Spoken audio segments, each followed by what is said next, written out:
Fuck. Sweet Jesus. Oh, you get a countdown.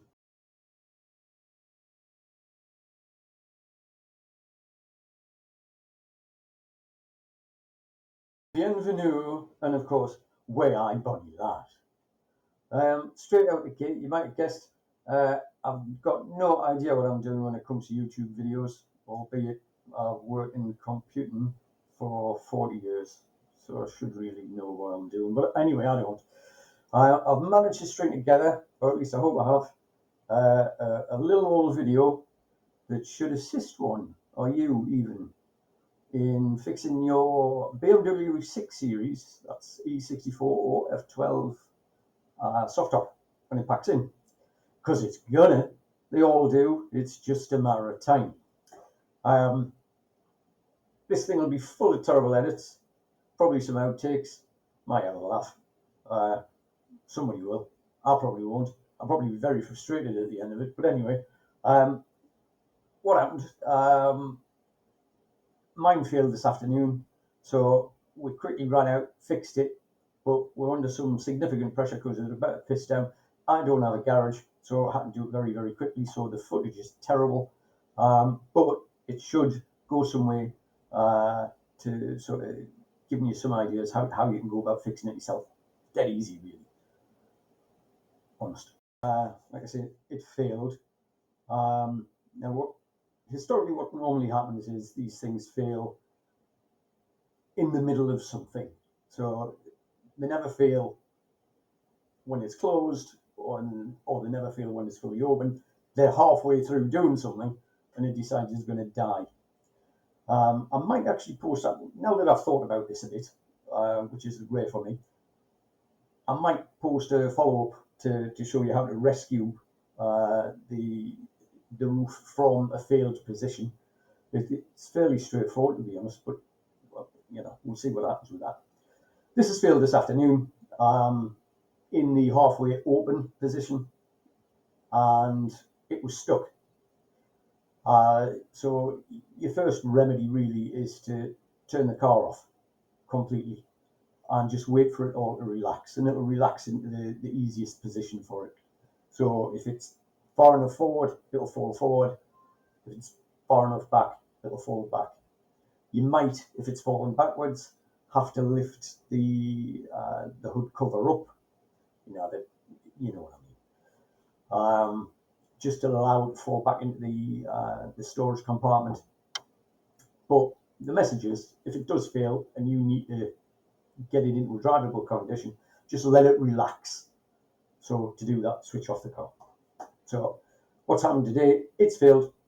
I've relaxed it. I've driven it home. It's now on the drive. And now that it's relaxed, we can lift up the back cover, revealing the roof itself. I've lifted the roof out of the storage compartment by hand, which meant sort of standing on the back seat and just heaving at it. It's doable. Then getting a block of wood and propping up the storage compartment cover. So that's where we're at, and that's where the first bit of footage starts. Block of wood, storage compartment is propped open. Here we go. Bang. Editing and whatnot, because that last cut there was terrible. Something else has come to mind, and that is diagnosis. So on the back of the roof, there are what's called the fins. You have a left and right fin. If you've got one of these cars, you'll know exactly what I'm talking about. It's the pointy fin things at the back. The likelihood of both fins, because there's a sensor on each fin, failing at the same time is so slim it's unbelievable. So it's going to be one of the two. You need to work out which one it is. Otherwise, you're going to have to fix both of them. One of them you didn't need to fix. So what I'll do at some point is I'll post a follow-up video which will help you diagnose which side is busted and which side ain't busted. The best way of doing it is with a thing called arsed, which is a bit of software. But installing arsed on a laptop is nightmarish at best. So unless you're really up for that, then nah, don't do it, honestly. You'll see a lot of videos with sort of BMW guys using tools like arsed and ESIS. The rigmarole that's involved in getting that stuff put onto a laptop is an absolute nightmare. It's a pig. And, well, it'll drive a grown man to tears. I know. But I will post up some sort of diagnostic thing for you at some point. But anyway, here we go. Right, this is made, or the video was made very, very quickly in a bit of a rush. I've done this loads of times before, and I've never had the opportunity to capture it, but could save you about £1,500. So I'm going to piece this together best I can. BMW 6 Series soft top failure. So basically what happens is your soft top will either fail, well, it could fail in any position really, and it'll just stop dead. Historically, I've had 5 of these machines, the 6 Series, and they've all failed in the closed position, or the nearly closed position. What happens is a bit of wire gets stretched as the soft top's closing. The wire's routed badly, it tugs on a sensor, and eventually the wire right at the sensor snaps. The only fix for this is a replacement sensor, costing you about £1,500 from our friends at BMW. There is, however, a way around this.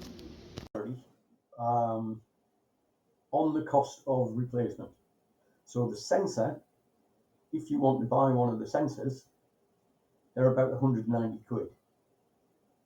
But the sensor is attached to the rest of the wiring harness, which runs throughout the whole roof.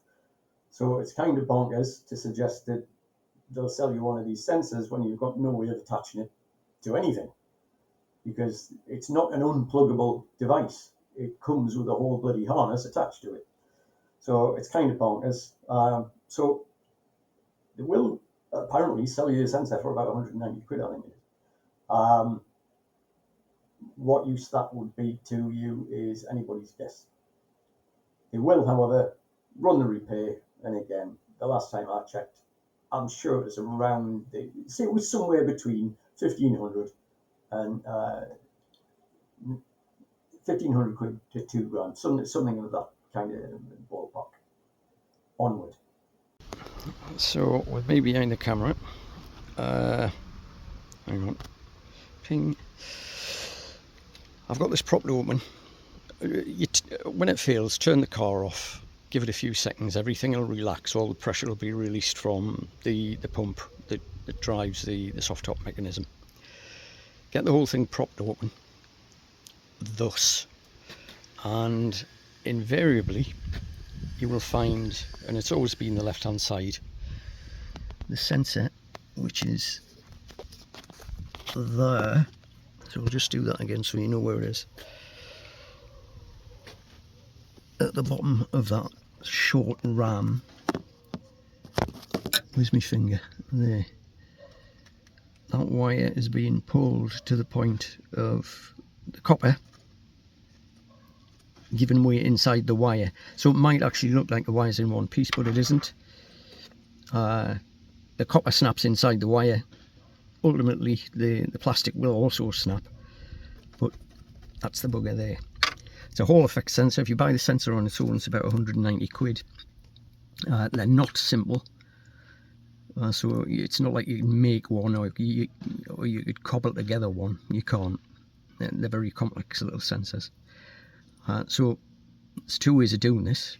One is to pull it out and repair it, which is what I'm going to do now, even though the wire is snapped right at the sensor. Hasn't dawned on us actually that I should be filming this as I'm doing it. So all I've done up to now is cut off the 2 cable ties. There was one there, you can probably see the rings, and one there. Just take those 2 cable ties off. I'm going to get somebody to hold this camera while I do this. Grab this, young fella.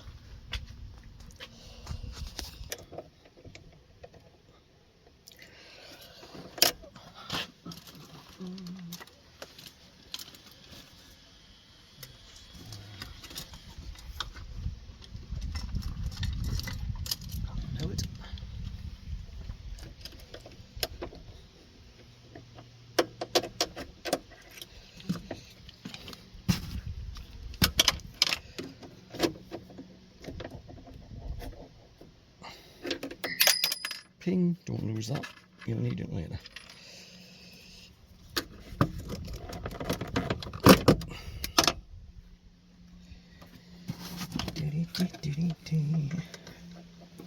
More cable ties.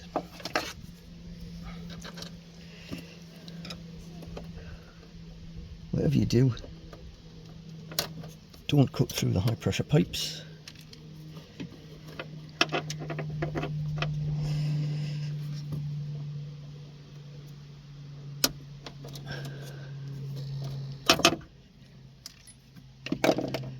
I'm having to do this quickly because it's about to piss down. So you take off the cable ties which are holding the high pressure pipes in place, allowing you to swing the high pressure pipes out of your way. You can then unclip a little plastic bracket holding the centre in place. Voila! And there's our centre with the naked bit of wire. And that's like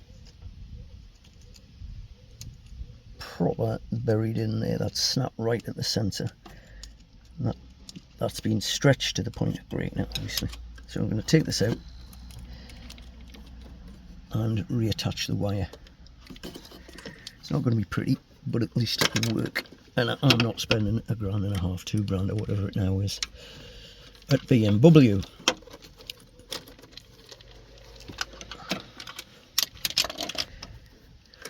Let me just pull that camera back.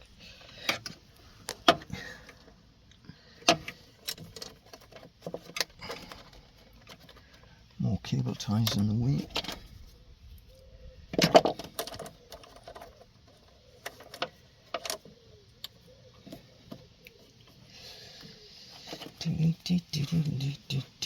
So it seems a bit brutal, but if we just cut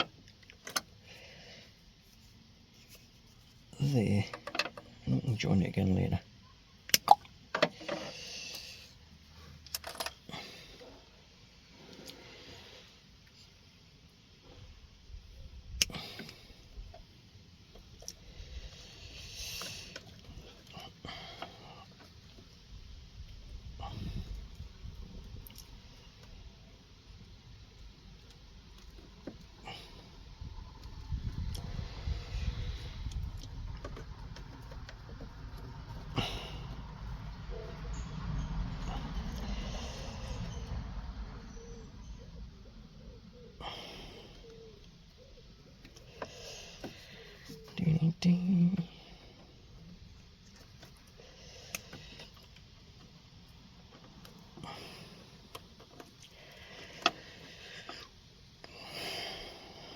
What I do is I introduce like another couple of inches of wire, so you've got a little loop, so the wire isn't as short and therefore as tight as it used to be, so that you don't have the same problem reoccurring. There's the doofer, where is it? There. Oh. Right, here we are, kitchen bench. Get one of them, and we're gonna, I don't know if you can see that, dig out that little brown stump. All you need to do is expose a tiny bit of copper. So I'm going to get digging with my bit Stanley blade, and not a very good shot, but you get the idea. So the cable's potted in like an epoxy type compound. Dig it out as best you can, but you only need a very small amount of copper shown, but you will need a soldering iron. Right, I don't know if you can make that out, but there's a tiny silver blob where the end of the cable used to be. When you put the end of your soldering iron anywhere near that potted resin, it melts. So it kind of does make it easier a bit, but you know, I ain't gonna lie, it's fiddly. Get a little blob on there. As long as you've got a bit of solder on, you should be good. I would guess you have to have a reasonable degree of expertise in soldering. Not that that's any sort of illustration, it's a mess, but you have to understand that the bit of metal that you're heating has to be hot before we can put solder on it. But anyway, there you go. So now I'm just going to attach a bit of wire to that, longer than that one, and I'm also going to lengthen that one. So then I'll have a slightly longer bit of wire and harness, if you can call it that, and then we'll reattach it to the car. Et voila, that's French for there you go. It's not brilliant, but it is attached and it's very firm. It's very close to the yellow one, but it's not touching it. Yes, I know the yellow one's slightly damaged. We don't care. It's saving us, what, 15, 16, 1700 quid or whatever. So there you go, that's that attached. Put a slightly longer one on the yellow one, and then we'll hook it back in. So I've done all the gubbins on the thing, different video camera. Put a bit of heat shrink on there as well. Heat shrink, electrician's tape, same bloody thing, give or take. So we're just going to tin the ends of these and then do a bit of joinery and hope that the heat shrink fits over there.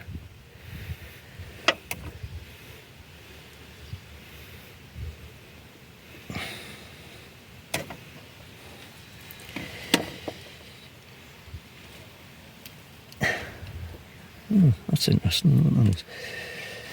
So this is my 5th, 6th series, and out of 5 of them, 4 of them have had exactly this problem. And at the beginning of the video I thought that they'd all been on the same side, but I seem to remember one of them wasn't, so it could happen either side. Where's my bit of soldering on? Did you gas it?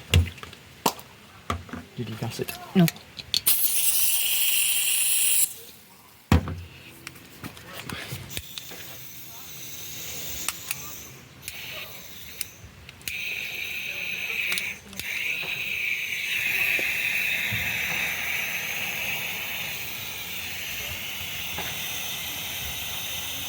Oh, what arrow on there?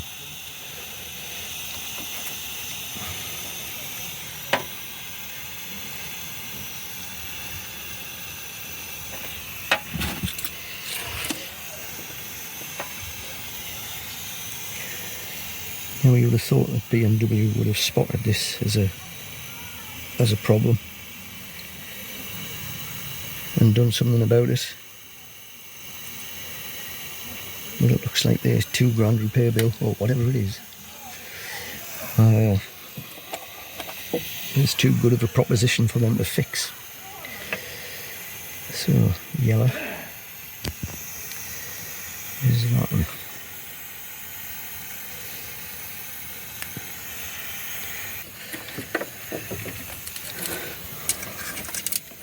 But BMW choose not to.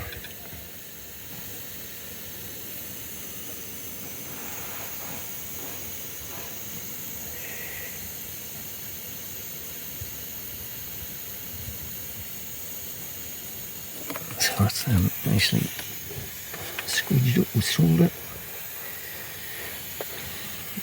You've got to get these right round the right way. You can't just go hoying them on willy-nilly, otherwise it will not work.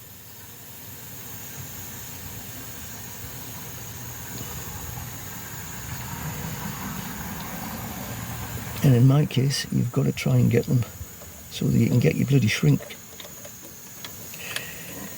tube.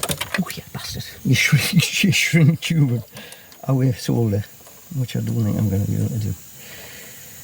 No, but it's on anyway.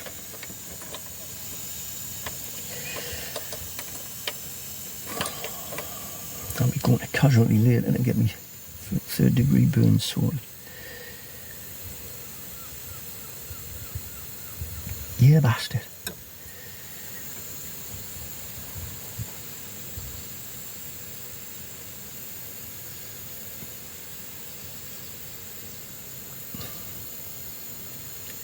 So they're both on. Let me see if I can do that one. Yeah, right.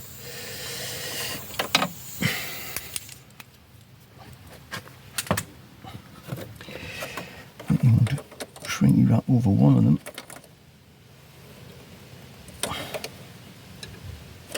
There you go, that's nice.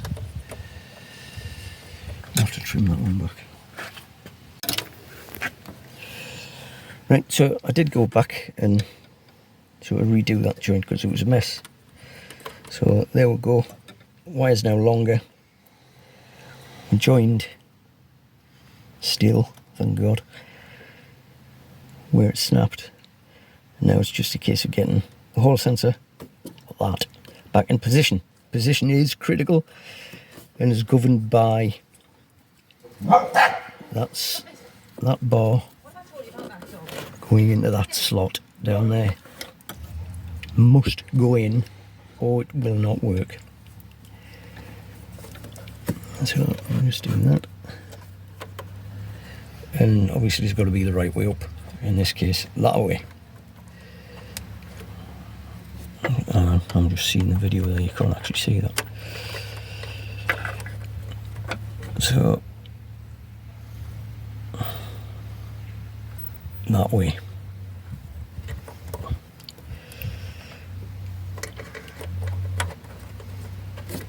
Wires come out the top.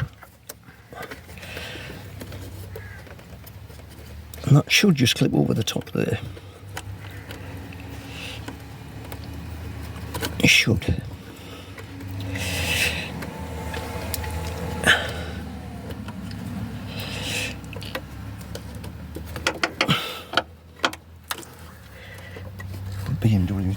BMWs, everything's plotting against you. So.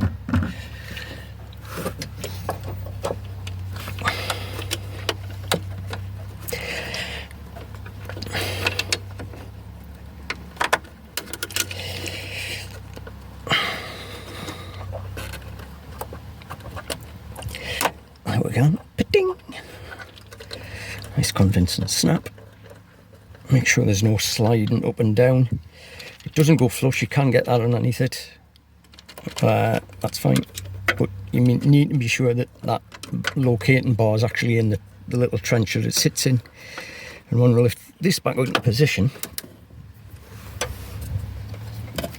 you see you've got wire all over the place. We don't care, because it doesn't actually go anywhere. That's the most of its travel.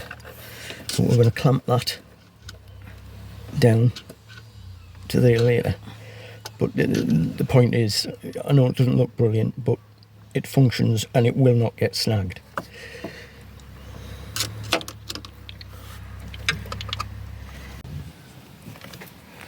So, cable ties, cable ties, cable ties, drip loop.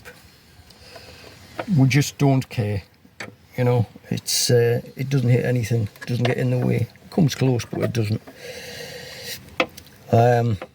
So that's it, essentially. It's back in place. And if it'll bloody work. If it doesn't, I'll be effing furious. Just trying to keep everything tucked, particularly at that side. You want to try and get it tucked away from there, but even if it isn't, it's not going to go anywhere in relation to that, because that moves at the same time as the ram does. So, what kind of accent's that? So we'll clag the ram back on, put the clip on, fiddly little fuckers. So I'm going to fiddle with this for 5 minutes and then we'll give it a road test. Not a brilliant bit of video, not even a brilliant bit of editing, but it is what it is. Won't that kind of help you? It's back together. We're going to let the top, or the compartment cover back down by just removing that little plank of wood. And then we're going to test it, see how it goes.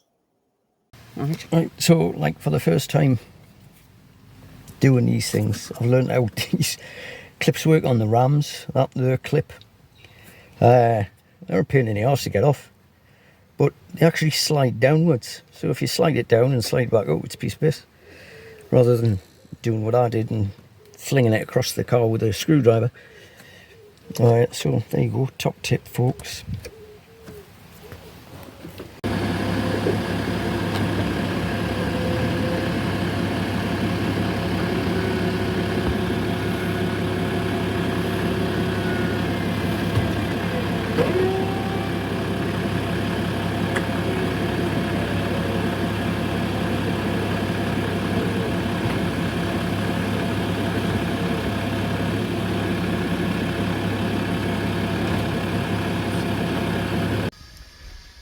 There you go.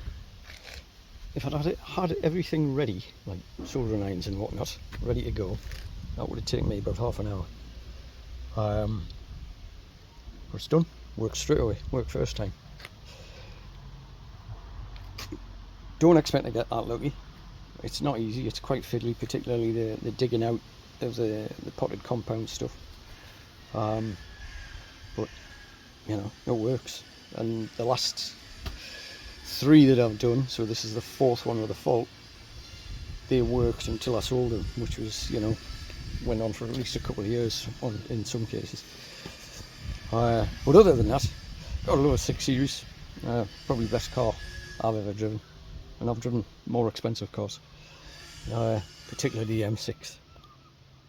I think it's 2 hours to throw that together. It is what it is, as the saying goes. So, there you go. It worked. It's fixed. I'm smiling because I was going to have to try and bump some garage space off somebody otherwise. Because obviously roof weren't working. So there you go. My first YouTube video. What a pain in the arse this malarkey is. Tell you what, I couldn't do this for a living. Anyway, there you go. Questions, if you have them, I'll see if I can answer them. Best of luck if you're faced with this problem. It's a learning experience, but it's not too difficult. Give it a shot.